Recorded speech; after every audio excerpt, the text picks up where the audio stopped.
Welcome. Today we're going to be taking apart an Asus ROG Strix SCAR 2 GL704G gaming laptop. And to begin, we're just going to need a small Phillips bit to remove that bottom case. This is a 2.5. So first we're just going to flip it over and remove all of the bottom case screws.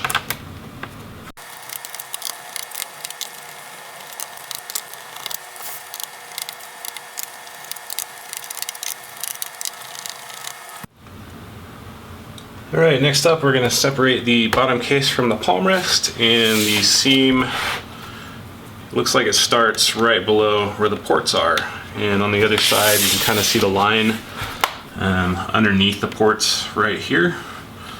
Actually, if it's upside down they'll be above the ports, but this line right here, we're going to get a small tool in there and just start popping it free.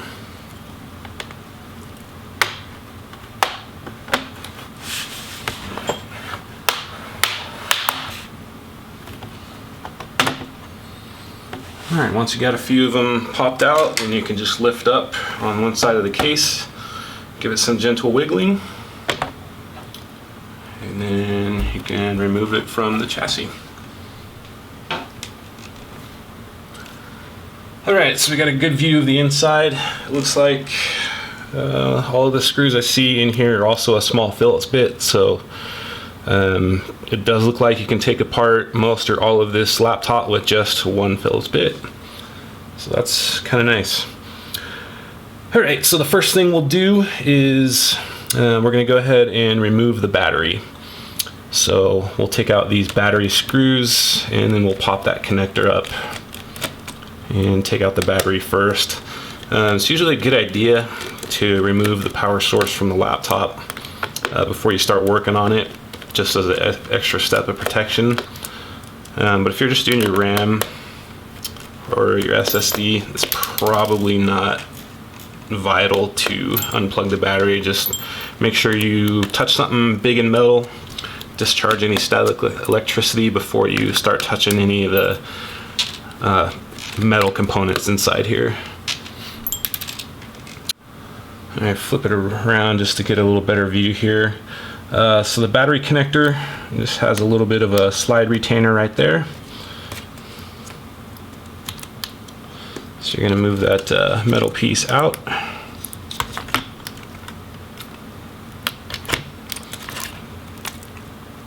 And then that battery connector is just going to pop up and off, but definitely pull that retainer back. And then as you can see, it's just a simple lift up retainer.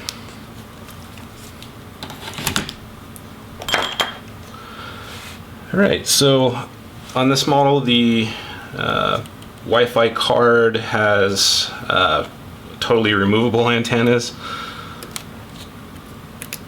So we're just going to pop those straight up and off. And then we can go ahead and remove the screw for the Wi-Fi card.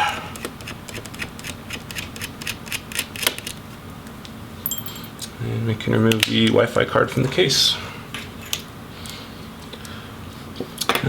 For the RAM, you just spread the sticks there. The RAM will pop up and then you can just pull it out of the slot.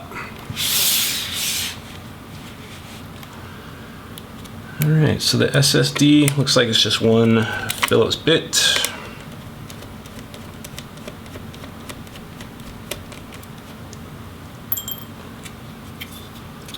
And you're going to want to lift up on that end just slightly and pull it out of the motherboard. So this is an NVMe SSD, and it looks like the size is 2280.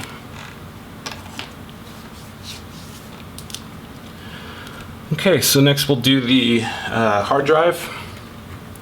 So we just want to flip up on the retainer. This one's on the back side. And then we can pull that ribbon out and then just push it back down in there. The little retainer bar. Then we can remove the screws.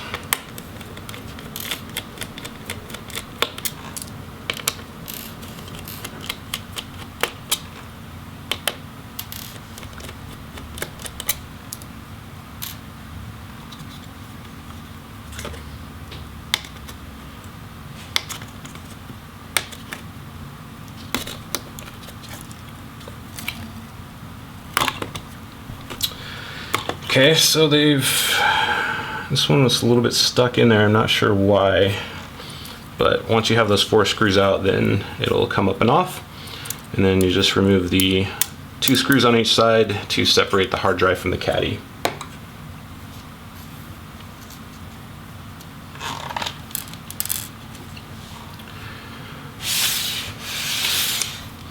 Alright, looks like next we can go ahead and remove the board up here. Not exactly sure what that is yet.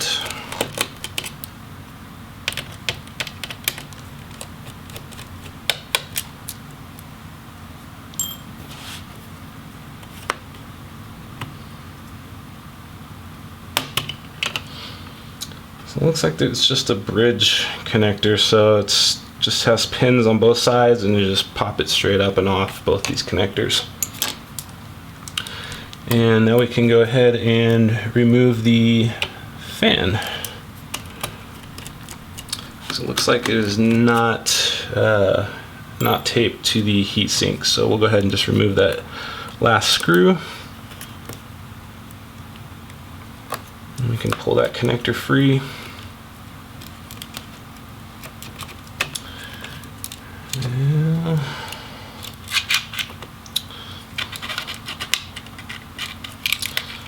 I'm just curious if you can actually work that fan.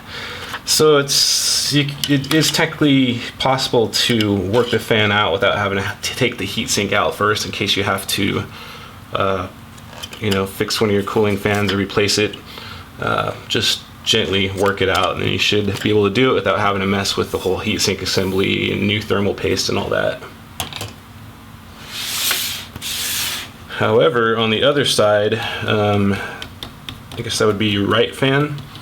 It does look like you need to remove the heatsink to get that one out. So we'll go ahead and do that now. We're just going to take off the rest of the fan and heatsink screws.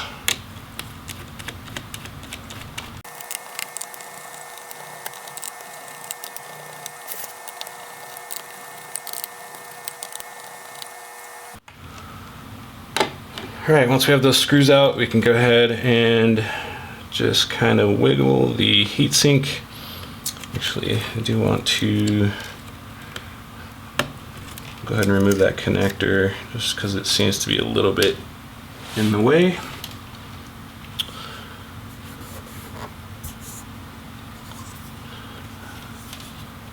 I don't see any more screws for the heatsink, so we'll go ahead and just kind of start prying and wiggling at the same time. You want to do it gently just in case there's possibly a screw or something that was overlooked.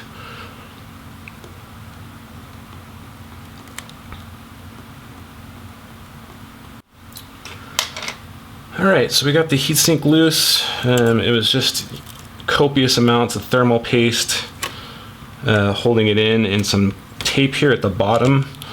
So I'm just going to gently pull up on this heatsink and unstick those little tape tabs.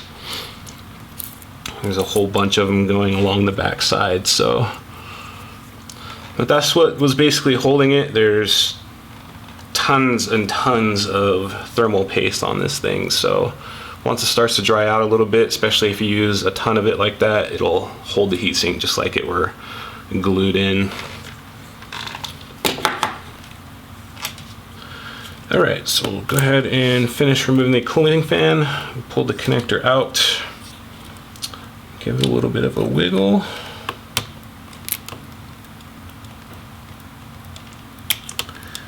So it does look like the cooling fan is partially retained by the hinge. So I'm not ready to remove the hinge yet, but it looks like we're going to have to get that fan out.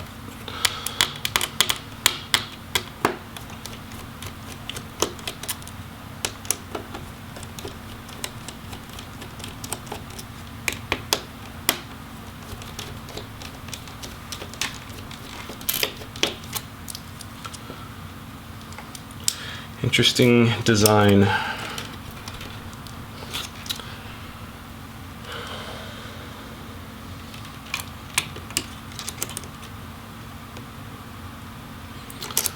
we'll just move that hinge up a little bit.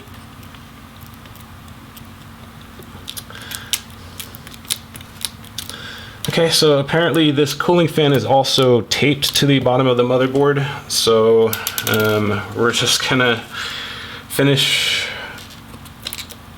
Well, that's a little tough one too, because it's got a tab on the top. I'm gonna see if I can just wiggle this free from the motherboard. Otherwise, what we'll need to do is just remove the motherboard and flip it over so we can finally remove the right fan. So let's go ahead and just finish pulling all of the connectors out of the motherboard, and we'll remove the motherboard. So these type of connectors are just flip up type. Flip them up, remove the ribbon, and flip it back down.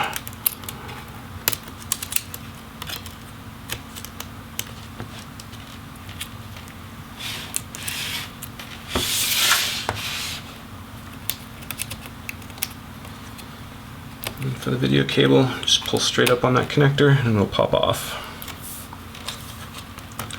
We have a few more pull-out type. Just simply slide them out of the connector. And quite a few antenna connections for the Wi-Fi. It's interesting.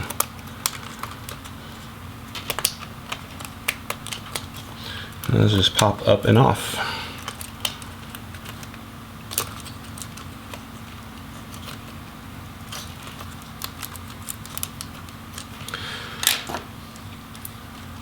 Alright, so it looks like we have most of the connectors, and we'll go ahead and start removing the motherboard screws, including the hinge screws on this side as well, because the motherboard is partially held down with the hinge screws. So we'll remove the screws and come back.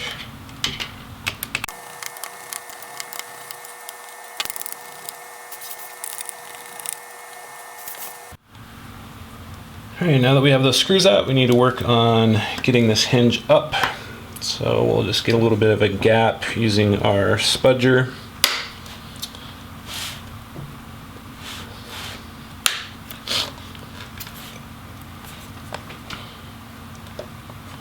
Or you can just lift up on the palm rest. These hinges are extremely tight, so you're definitely going to need a tool to get it started moving up.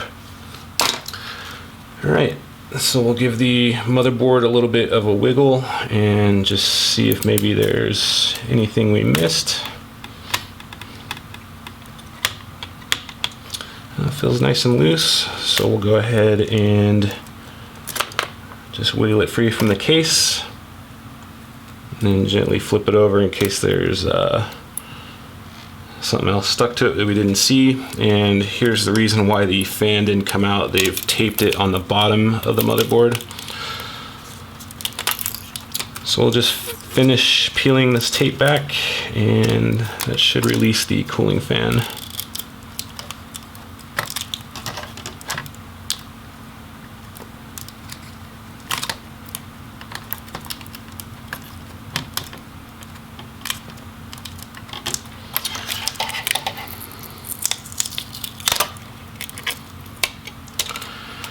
Okay, so we got the tape out from the bottom, and now we can finally remove that right cooling fan.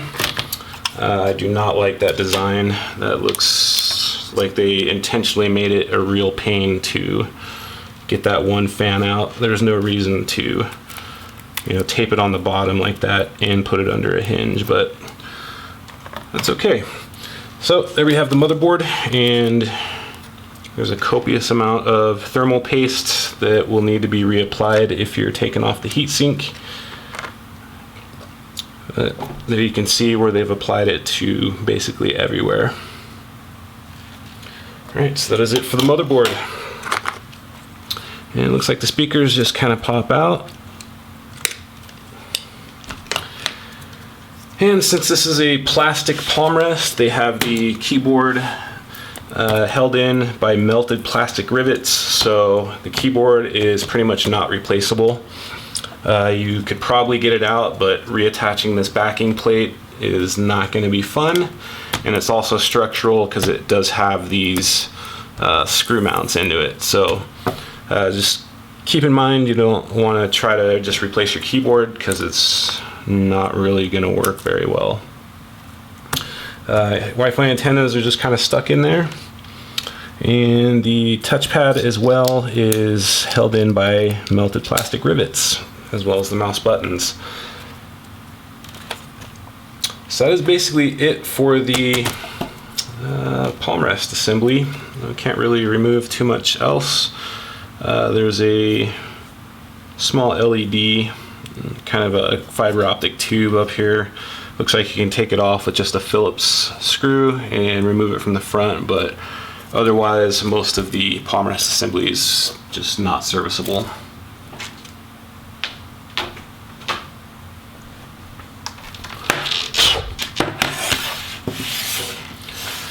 Alright, so for the LCD, we're going to need first we're going to need to take off the little bezel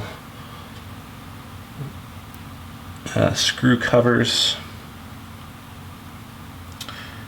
which appear to be paper thin.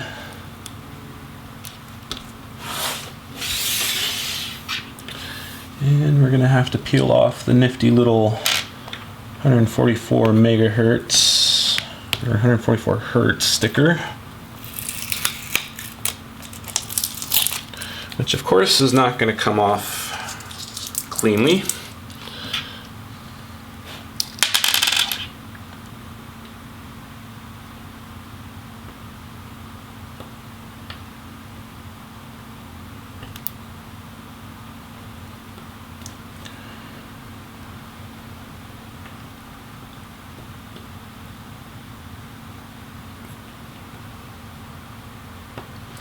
And they really do not want you working on their laptops because they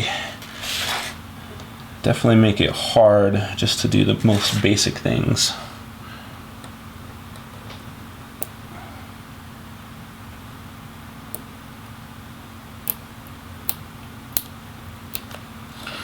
So the screw covers are basically just a really thin plastic film, so just keep in mind trying to take those off, you're probably gonna ruin them.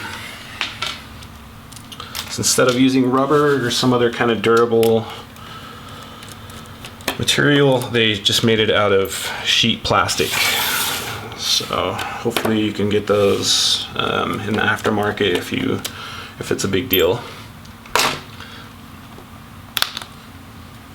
Alright, so we got those screws out, and we're just going to get our fingernail underneath the bezel and just pull it outwards toward us as we're lifting up.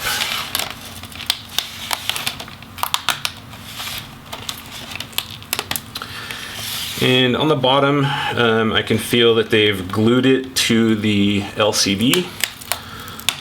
It's usually the thin black plastic sheeting on the LCD, so you need to get your finger underneath and just slide it across, trying to separate the bezel from the plastic as you go along, otherwise it's just going to tear it off of the screen.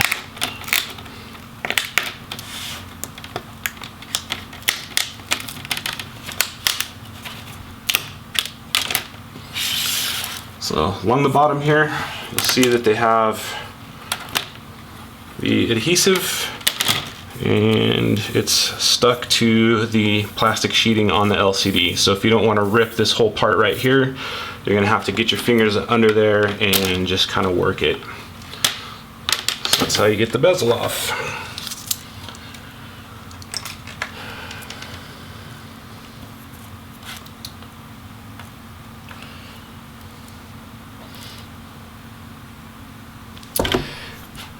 Okay, so the LCD, it feels like it's also glued to the back cover. If you need to replace your LCD, you're going to have to use a heat gun and gently pry it up. Even though it's a thin LED LCD, you're going to have to pry on it while getting the back cover hot to try to release the screen. Yeah, they're not using screws to hold it in. They are using just strong adhesive. So I definitely don't want to try to pry this screen out without getting it really hot, and even then, you know, there's a good chance of breaking it. So all in all, yeah, I'm not 100% in love with how they constructed this laptop. It's unless you're talking about your RAM or your SSD, it's not very serviceable. Does not have a removable keyboard, does not have a removable touchpad, and they've basically glued a lot of parts to other parts, which makes them really hard to take off without taking the entire laptop apart. So that is basically it. As you can see, you know, once you get the bezel off of this LCD, you have access to the hinge screws inside, but if you want to actually just replace the LCD by itself, it's going to be kind of a pain. So I would definitely consider buying it as an assembly. So that is it. That is how you disassemble the majority of an Asus ROG Strix SCAR 2 GL704G. And if this video helped you or you found it informative, please like and subscribe. Thank you.